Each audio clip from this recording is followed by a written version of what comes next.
Los reinos perdidos 8. Los caminos del cielo parte 1.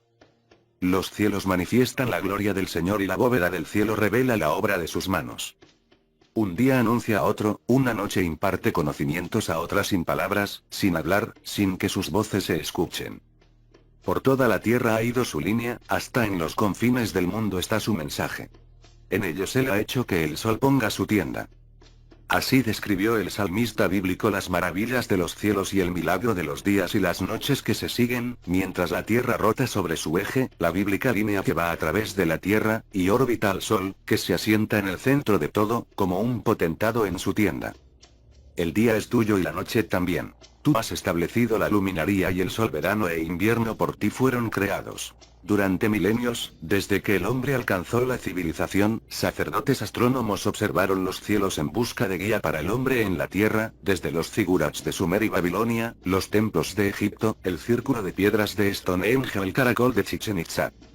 Se observaron, se calcularon y se registraron los complejos movimientos celestes de estrellas y planetas. Y, para poder hacer esto, zigurats, templos y observatorios se alinearon con exactas orientaciones celestes y se dotaron de aberturas y de otros detalles de construcción que permitieran entrar la luz del sol o de otra estrella en los momentos de los equinoccios o de los solsticios.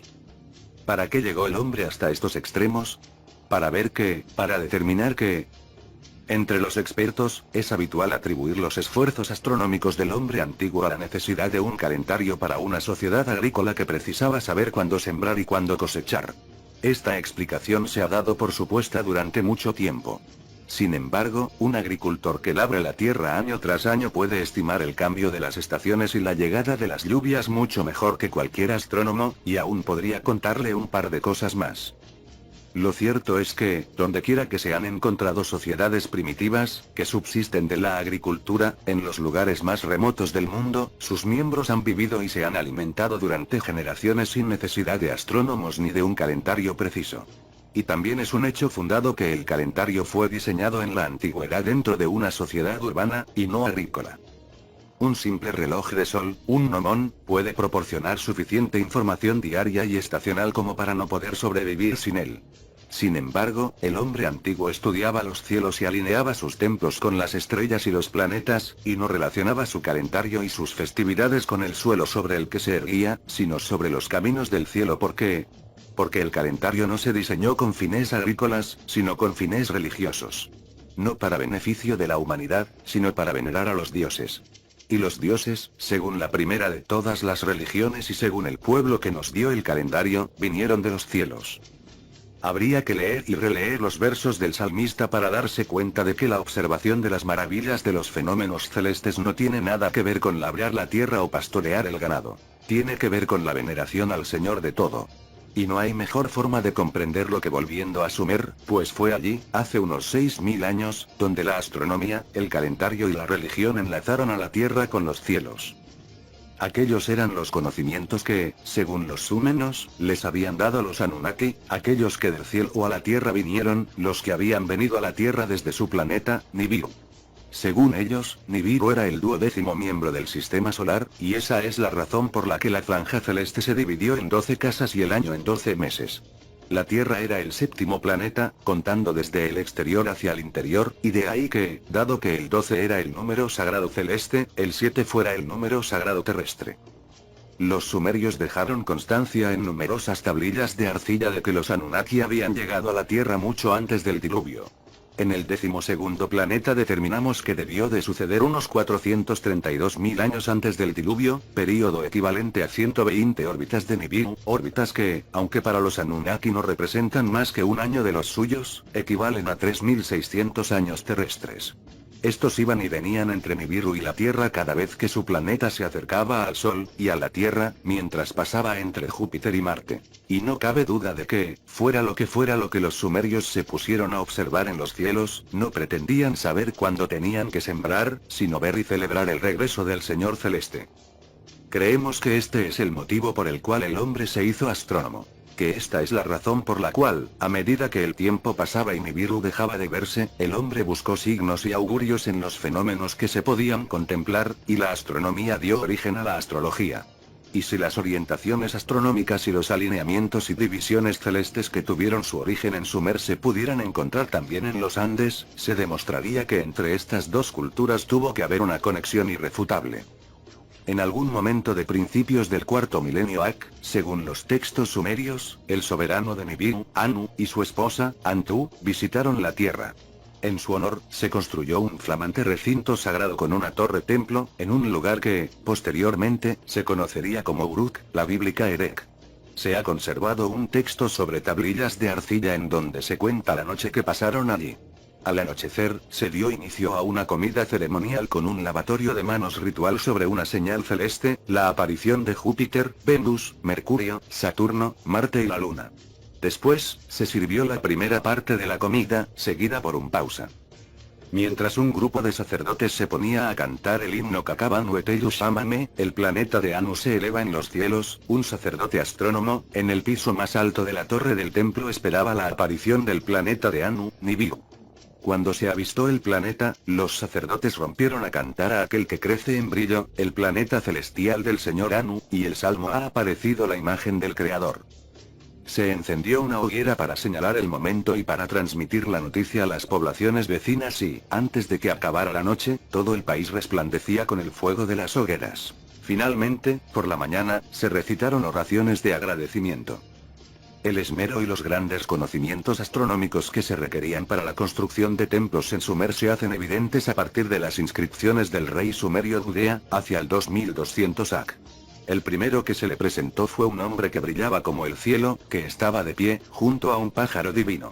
Este ser, que por la corona sobre su cabeza era, obviamente, un dios, afirma Gudea, resultó ser el dios Ninjirsu.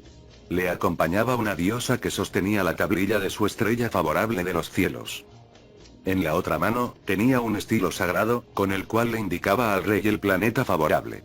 Un tercer dios de aspecto humano tenía en las manos una tablilla de piedra preciosa, sobre la cual estaba dibujando el plano del templo. En una de las estatuas de Gudea se le puede ver sentado con esta tablilla sobre las rodillas. El dibujo divino se puede ver con toda claridad. Ofrece la planta del templo, y una escala para erigir los 7 pisos, cada vez más pequeños a medida que se asciende. Y no era, lo indica el texto, un templo solar, sino un templo estrella más planeta. Los sofisticados conocimientos astronómicos de los que hicieron gala los sumerios no se limitaban a la construcción de templos. Tal como explicamos en nuestros libros anteriores, y tal como se reconoce actualmente en general, fue en Sumer donde se establecieron todos los conceptos y principios de la moderna astronomía esférica. La lista puede comenzar con la división del círculo en 360 grados, la concepción de cenit, el horizonte y otras nociones y términos astronómicos, y puede acabar con la agrupación de estrellas en constelaciones, el diseño, nominación y representación gráfica del zodíaco y sus 12 casas, y el reconocimiento del fenómeno de la precesión, el retraso en el movimiento de la Tierra alrededor del Sol en alrededor de 1 grado cada 72 años. Mientras que el planeta de los dioses, Nibiru, aparecía y desaparecía en el curso de sus 3600 años terrestres de órbita, la humanidad en la Tierra tan solo podía contar el paso del tiempo en términos de su propia órbita alrededor del Sol. Tras el fenómeno del día y la noche, el más fácil de reconocer era el de las estaciones. Como atestiguan los círculos de piedras, tan sencillos como abundantes, era fácil establecer hitos que marcaran los 4 puntos de la relación Tierra/Sol. La elevación aparente del Sol en los cielos y su lento aumento de duración con el paso del invierno a la primavera. Un punto cuando el día y la noche parecen iguales. Después, el gradual distanciamiento del Sol a medida que los días se hacen más cortos y la temperatura comienza a bajar. Mientras el frío y la oscuridad aumentan y parece que el Sol se vaya a desvanecer por completo, vacila, se detiene y comienza su regreso. Y todo el ciclo se repite, ha comenzado un nuevo año. Así se establecieron los 4 acontecimientos del ciclo Tierra/Sol. Los solsticios de verano e invierno, las detenciones solares, cuando el Sol alcanza sus posiciones más lejanas al norte y al sur, y los equinoccios de primavera y otoño, cuando el día y la noche son iguales.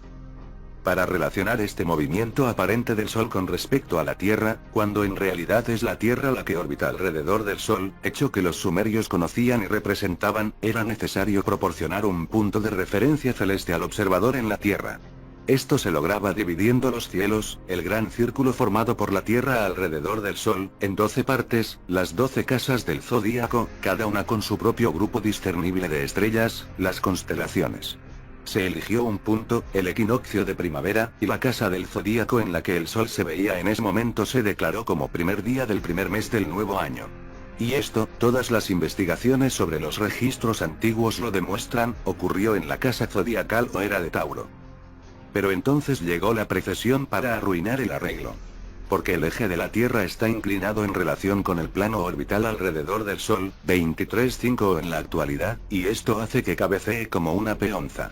El eje apunta a un lugar celeste cambiante, formando un gran círculo imaginario en los cielos que precisa de 25.920 años para recorrerlo. Eso significa que el punto fijo elegido cambia un grado cada 72 años, y cambia completamente de una casa zodiacal a otra cada 2160 años. Alrededor de 2 milenios después de que se estableciera el calendario en Sumer, se hizo necesario reformarlo y seleccionar como punto fijo la casa de Aries. Los astrólogos aún levantan sus horóscopos basándose en el primer punto de Aries, aunque los astrónomos saben que llevamos casi 2000 años en la era de Piscis, y estamos a punto de entrar en la era de Acuario. La división del gran círculo celeste en 12 partes, en honor a los 12 miembros del sistema solar y al panteón de 12 dioses olímpicos, llevó también al año solar a una estrecha correlación con la periodicidad de la luna.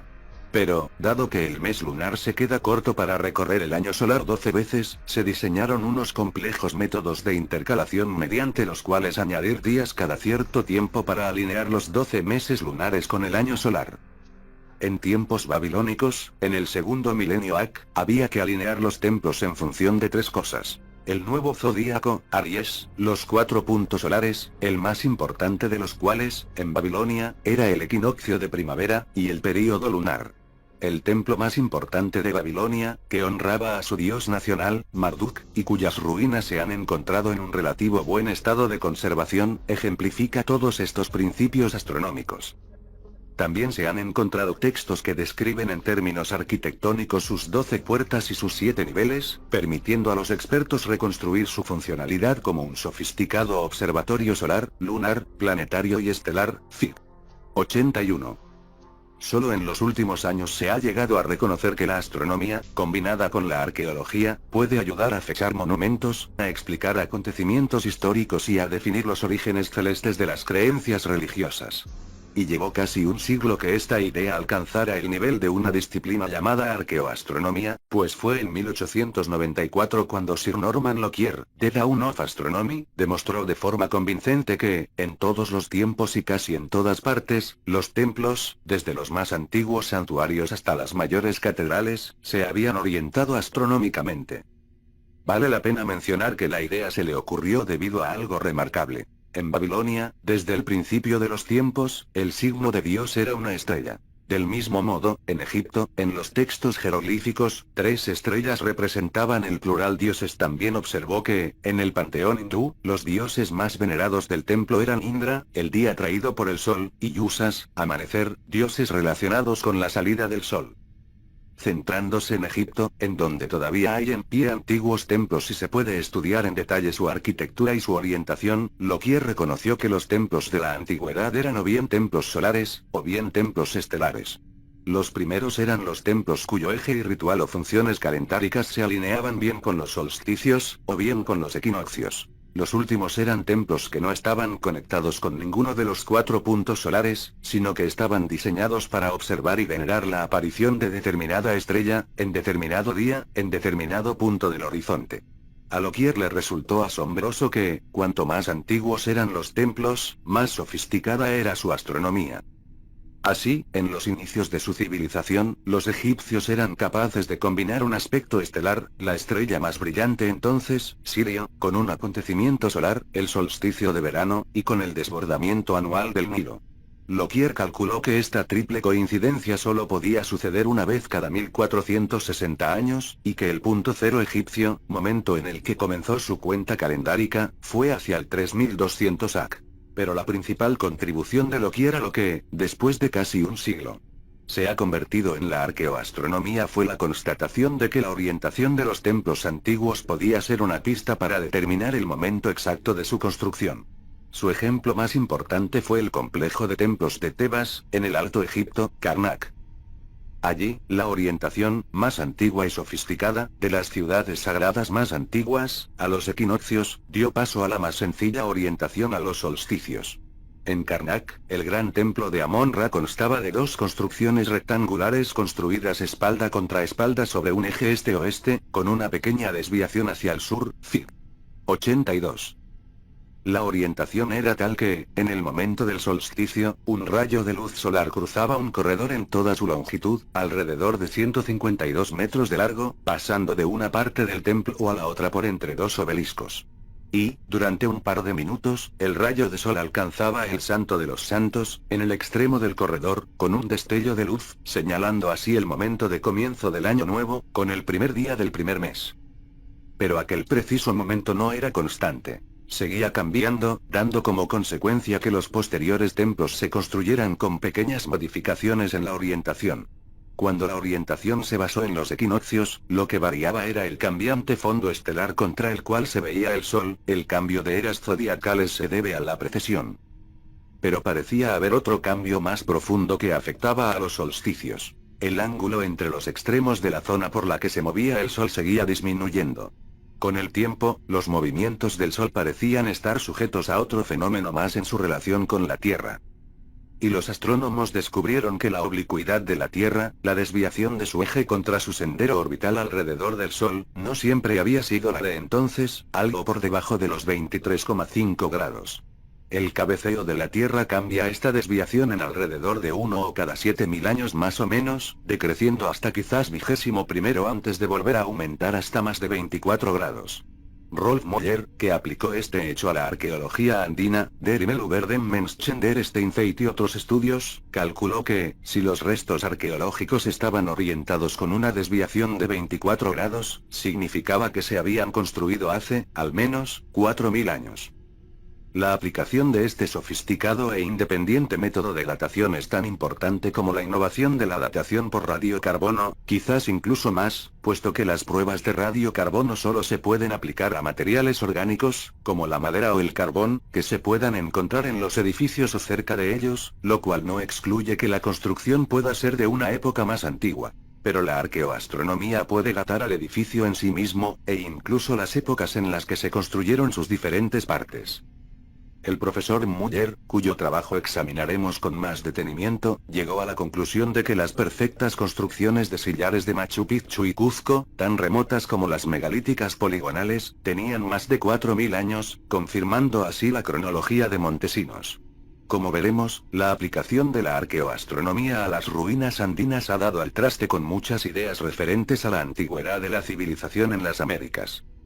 Los astrónomos modernos tardaron en llegar a Machu Picchu, pero al final lo hicieron. Fue en la década de 1930 cuando Rolf Moller, profesor de astronomía de la Universidad de Potsdam, publicó sus primeros estudios sobre los aspectos astronómicos de las ruinas de Tiahuanacu, Cuzco y Machu Picchu. Sus conclusiones, en las que establecía la gran antigüedad de estas ruinas, y en especial de los monumentos de Tiahuanacu, a punto estuvieron de arruinar su carrera.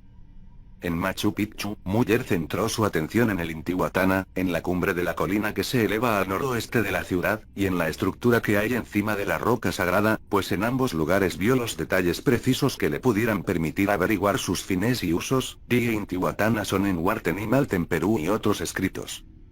Muller se dio cuenta de que el Intihuatana estaba en la cima del punto más alto de la ciudad. Desde allí, se podía ver el horizonte en todas direcciones. Pero las paredes de sillares megalíticos impedían la visión en determinadas direcciones, las que estaban en la mente de los constructores.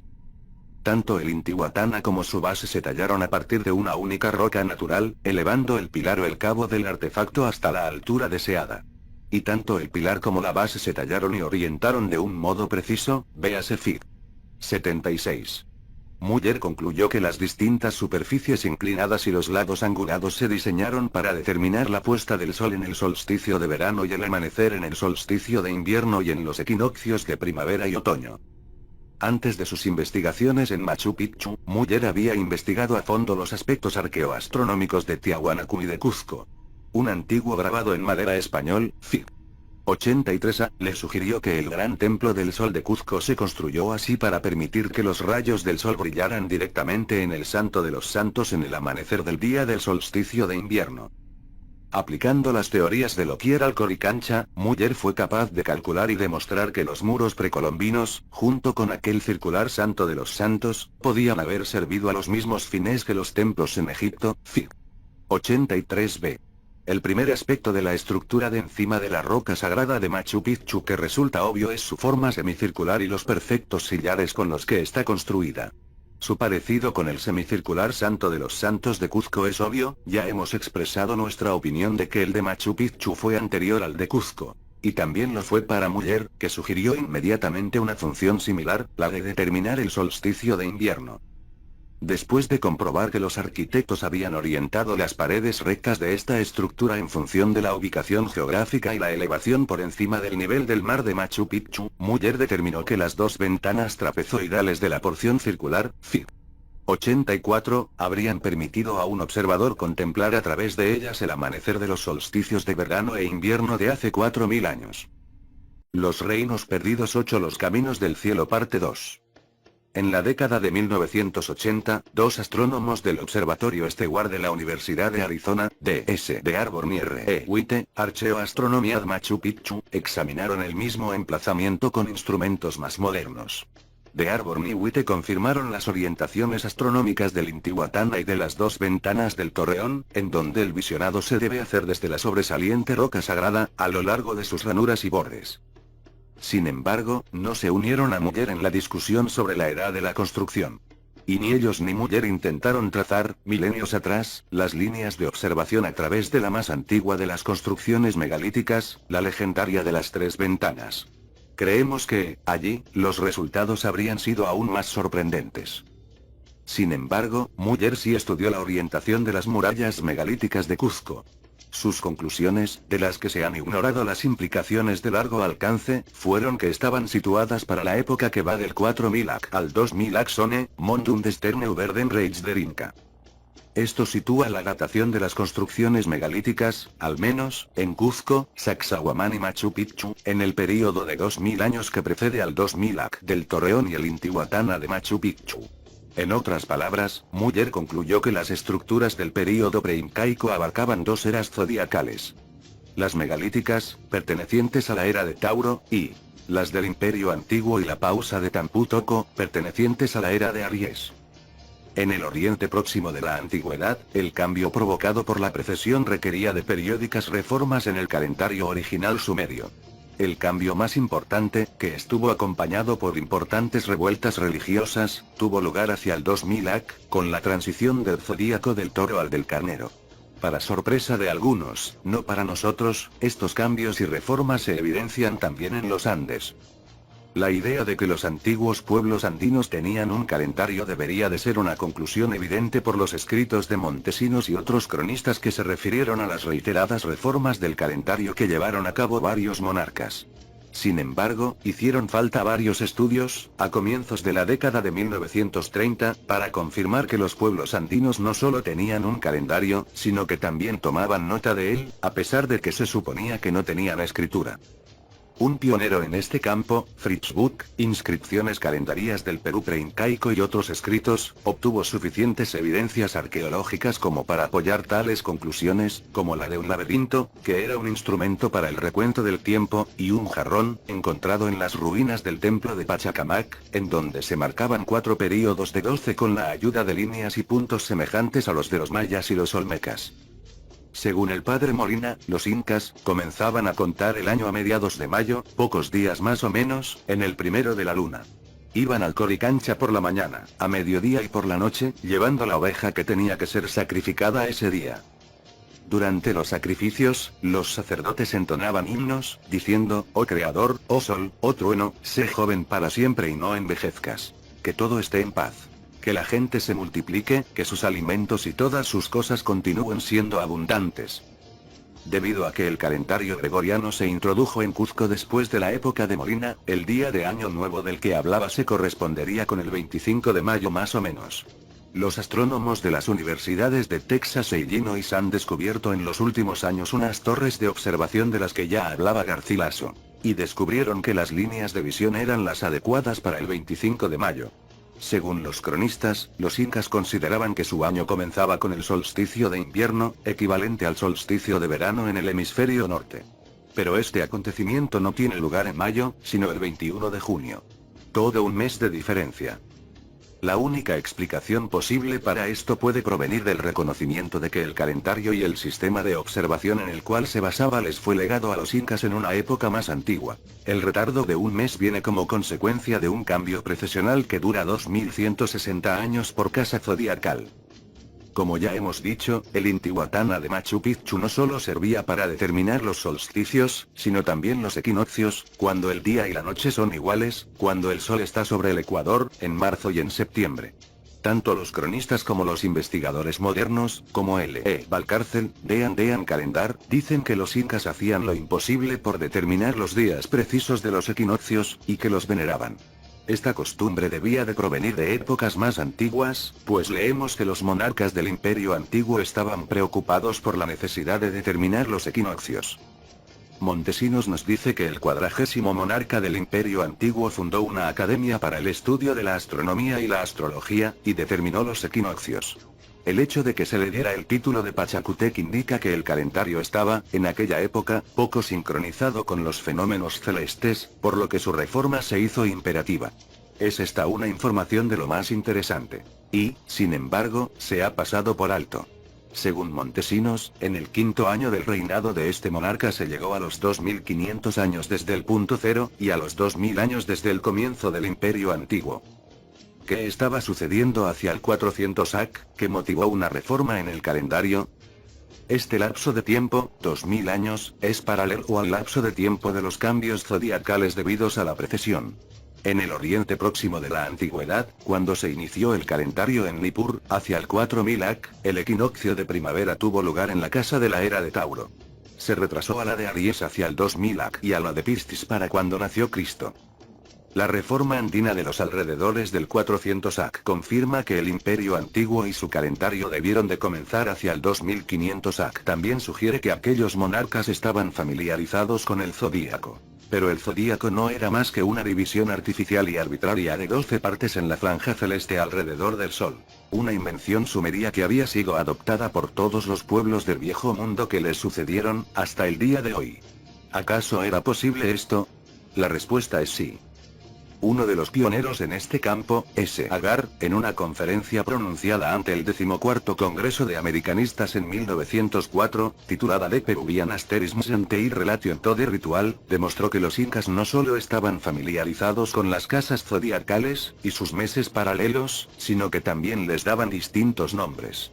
Los nombres, para sorpresa de los expertos pero no para nosotros, tienen un extraño parecido con aquellos con los que estamos familiarizados y que tuvieron su origen en Sumer.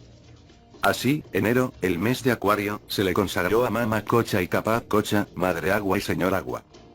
A marzo, el mes de Aries, cuando la primera luna significaba en la antigüedad la víspera del Año Nuevo, se le llamaba Catuquilla, luna mercado. Abril, Tauro, se llamaba Tupataruca, ciervo pastador, no había toros en Sudamérica. Virgo era Saramama, madre maíz, y su símbolo era una mujer, etc.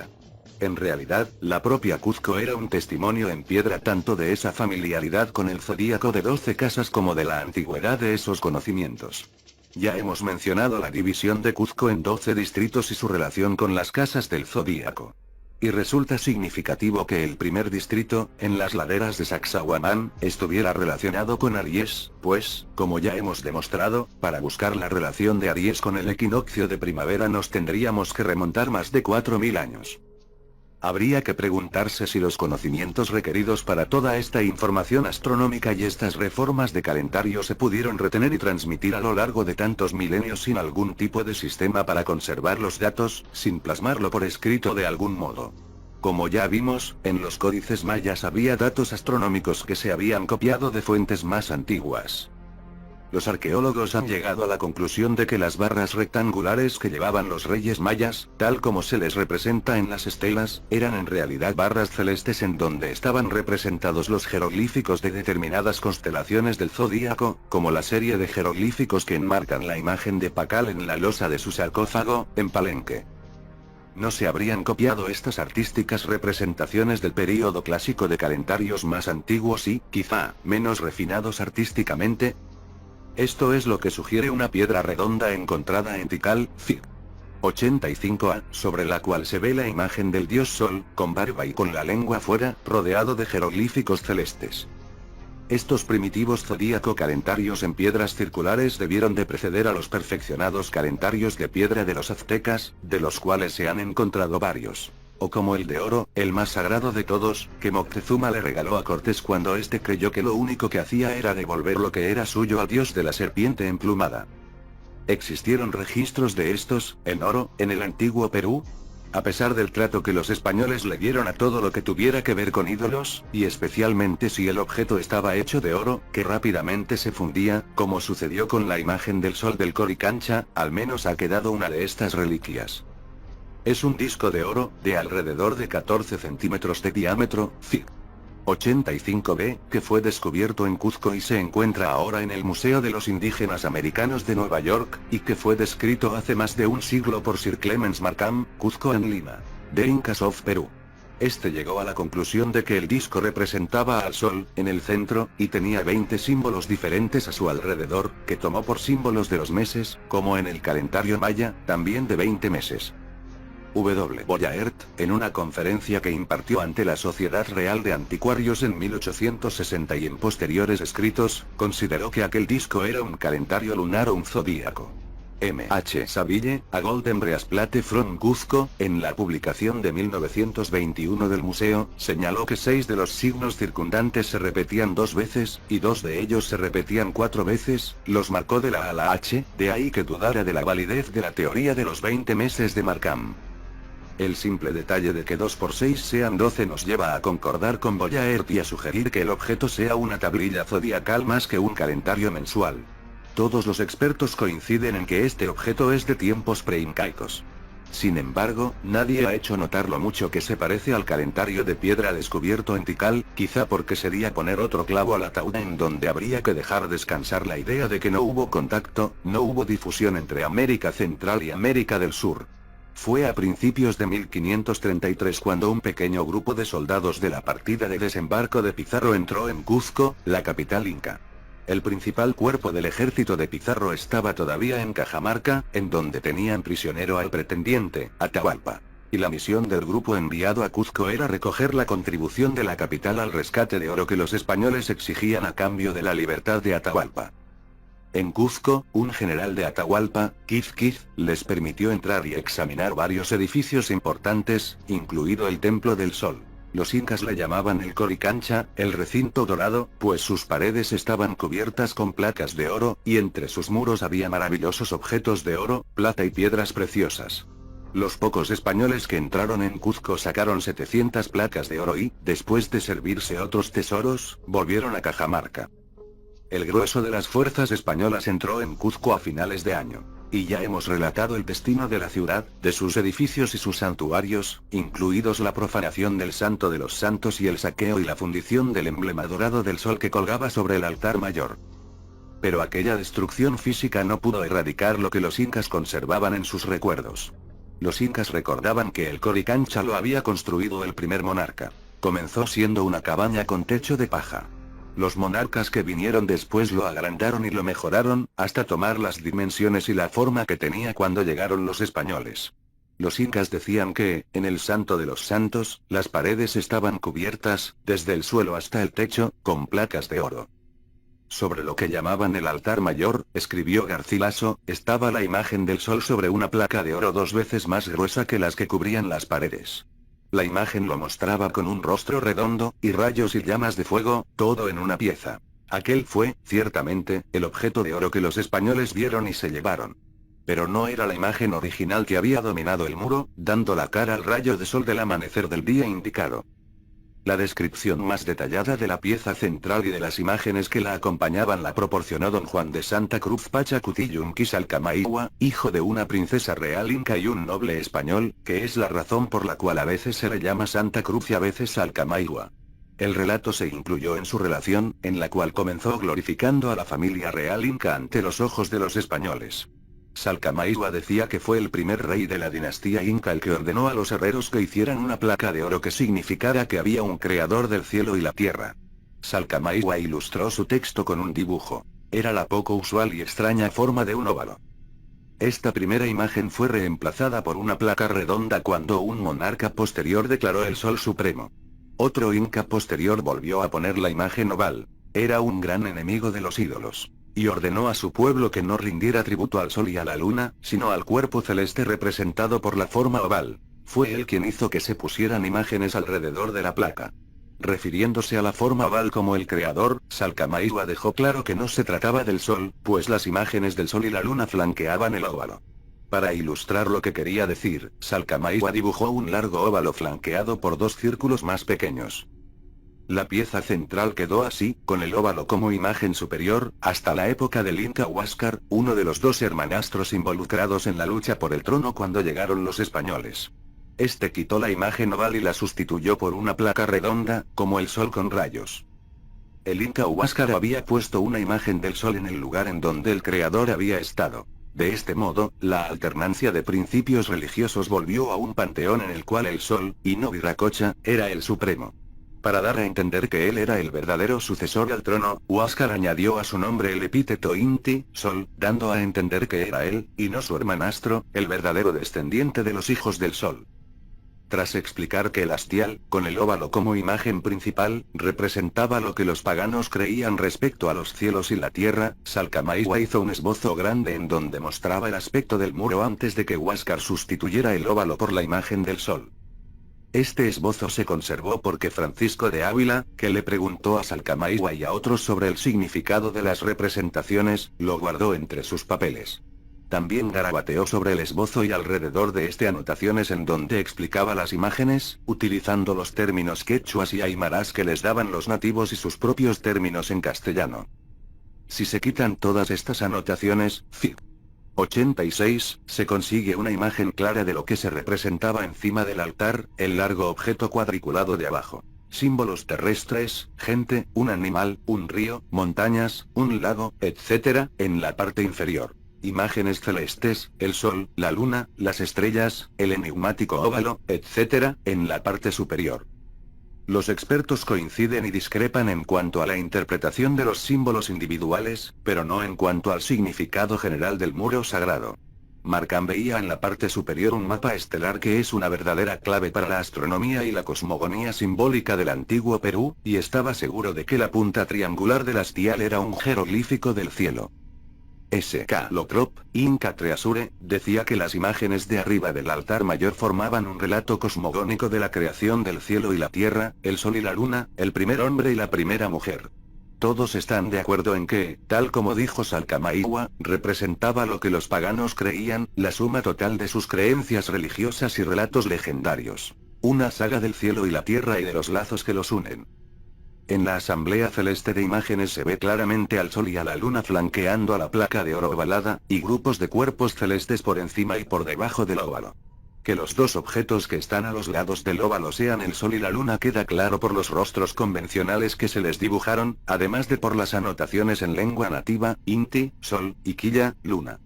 Si el sol estaba representado así, ¿qué representaba la imagen central, el gran óvalo? Las crónicas dicen que este símbolo se alternaba con el del sol para recibir culto y veneración en tiempos de los incas. Y su identidad queda explicada en una anotación que dice: Illatixu Iracocha, Pachaca Cachi. Quiere decir imagen del hacedor del cielo y de la tierra. Pero, ¿por qué se representaba a Viracocha como un óvalo? Uno de los principales investigadores del tema, R. Lemannitzche, Coricancha, el templo del sol en el Cuzco y las imágenes de su altar mayor, propuso la tesis de que el óvalo representaba el huevo cósmico, una idea teogónica que se repite en las leyendas griegas, en las religiones hindúes, incluso en el Génesis. Es la teogonía más antigua, cuyos detalles no han sido comprendidos por los autores blancos. se le representó en los santuarios de la deidad indoeuropea Mitra como un huevo circundado por las constelaciones del zodíaco. Quizás, algún día, los estudiosos de las culturas indígenas verán las similitudes en los detalles y el culto de Viracocha, Brahma con los 7 ojos y el israelita Yahvé. En la antigüedad clásica y en el culto órfico existían imágenes sagradas del huevo místico. ¿Por qué no podría haber sucedido lo mismo en el gran santuario de Cuzco? Lehmann Nietzsche creía que el huevo cósmico era la única explicación de aquel extraño óvalo, pues, aparte de su similitud con el contorno de un huevo, la forma elíptica, que es difícil de dibujar o trazar con precisión, no se encuentra de forma natural en la Tierra. Pero, tanto él como los demás, parecían ignorar el hecho de que la forma elíptica tiene superimpuesto, abajo, el símbolo de una estrella. Sí, tal como parece, la elipse óvalo tiene que ver con otro cuerpo celeste, además de los 5 de arriba y los 4 de abajo, nos estaría hablando de un óvalo que se encuentra en la naturaleza, no en la Tierra, sino en los cielos. La curva natural de la órbita de un planeta alrededor del Sol. De ahí que sugiramos que se trata del curso orbital de un planeta en nuestro sistema solar.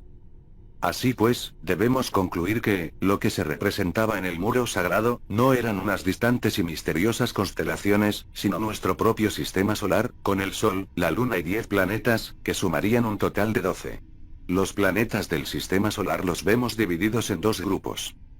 A nuestro parecer, arriba estarían los 5 planetas exteriores, Plutón, Neptuno, Urano, Saturno y Júpiter, contando de fuera adentro. Abajo, estarían los 4 planetas interiores, Marte, Tierra, Venus y Mercurio. Y ambos grupos estarían divididos por la enorme órbita elíptica del 12º miembro del sistema solar. Para los incas, representaba al celestial Viracocha. Debería sorprendernos encontrarnos con que esta es exactamente la visión sumeria de nuestro sistema solar. A medida que las imágenes descienden de los cielos a la Tierra, se nos muestra un cielo estrellado en la parte derecha del muro y nubes en la izquierda. Los expertos coinciden con las anotaciones originales, verano un brillante cielo estrellado, y nubes invernales. Al considerar las estaciones como parte del acto creador, la representación inca vuelve a seguir el modelo de Oriente Próximo. En Sumer, la inclinación de la Tierra, la causa de las estaciones, se atribuía a Nibiru. Y en Babilonia, a Marduk. La idea se repite cuando el salmista dice del Señor bíblico: Tú has hecho el verano y el invierno. Por debajo de verano, se ve una estrella. Un animal fiero se ve por debajo de invierno. En general, se acepta que estas imágenes representan a las constelaciones relacionadas con estas estaciones, en el hemisferio sur, representando la del invierno a Leo, el león. Pero esto resulta sorprendente en más de un aspecto. En primer lugar, porque no hay leones en América del Sur. En segundo lugar, porque, cuando el calendario se inició en Sumer en el 4º milenio AC, el solsticio de verano tenía lugar cuando el sol se veía sobre la constelación zodiacal de Leo, Úrgula en sumerio. Pero, en el hemisferio sur, esta época del año tendría que haber sido invierno. Por lo que la representación inca no solo estaría copiando la idea de las 12 constelaciones zodiacales, sino también el orden estacional de Mesopotamia. Llegamos ahora a los símbolos que, como en el Enuma Elish y en el libro del Génesis, transfieren los relatos de la creación desde los cielos a la tierra. El primer hombre y la primera mujer, Edén, un gran río, una serpiente, montañas, un lago sagrado. El panorama del mundo de los incas, según Lehmann Nietzsche. Sería más correcto decir, la Biblia pictórica de los Andes. La analogía es real, no solo figurativa. Los elementos de esta parte de la composición pictórica bien podrían servir para ilustrar los relatos bíblico-mesopotámicos de Adán y Eva en el jardín del Edén, hasta con la serpiente, a la derecha del muro, y el árbol de la vida, a la izquierda. El sumerio Edín, del cual proviene Edén, era el valle del gran río Éufrates, que nacía en las altas montañas del norte. Este marco geográfico se representa claramente en la parte derecha del muro, en donde un globo, que representa a la Tierra, lleva la anotación Pachamama, Madre Tierra. Incluso el arco iris, que en Oriente Próximo aparece en los relatos del diluvio, se nos muestra aquí. Mientras todo el mundo acepta que el globo o círculo marcado con Pachamama representa a la Tierra, nadie se ha parado a pensar cómo sabían los incas que la Tierra era redonda. Los sumerios, sin embargo, eran conscientes del hecho y representaban a la Tierra y al resto de planetas correctamente. El grupo de 7 puntos por debajo de la Tierra ha dado multitud de problemas a los expertos. Adhiriéndose a la idea errónea de que los antiguos creían que las Pléyades tenían 7 estrellas, algunos han sugerido que este símbolo representa a esa porción de la constelación de Tauro. Pero, si fuera así, el símbolo pertenecería a la parte superior o celeste del panel, no a la inferior. Lehmann Nietzsche y otros interpretaron este símbolo séptuple como los 7 ojos del Dios Supremo. Pero ya hemos demostrado que los 7 puntos, el número 7, era la designación de la mismísima Tierra en la enumeración sumeria de los planetas. Así pues, el símbolo 7 estaría exactamente donde debe estar, como leyenda del globo de la Tierra. La última imagen del muro sagrado es la de un gran lago conectado a través de un curso de agua con una masa de agua más pequeña. La anotación dice: Mama Cocha, Madre Agua. Todos están de acuerdo en que representa al lago sagrado de los Andes, el lago Titicaca. Al representarlo, los incas llevaban la historia de la creación desde los cielos hasta la tierra, y desde el jardín de Edén hasta los Andes. Lehmann Nietzsche resumió el significado y el mensaje del conjunto de imágenes del muro que se elevaba tras el altar mayor diciendo: lleva al hombre desde el suelo hasta las estrellas. Y resulta doblemente sorprendente que lleve también a los incas desde América hasta el otro extremo de la tierra.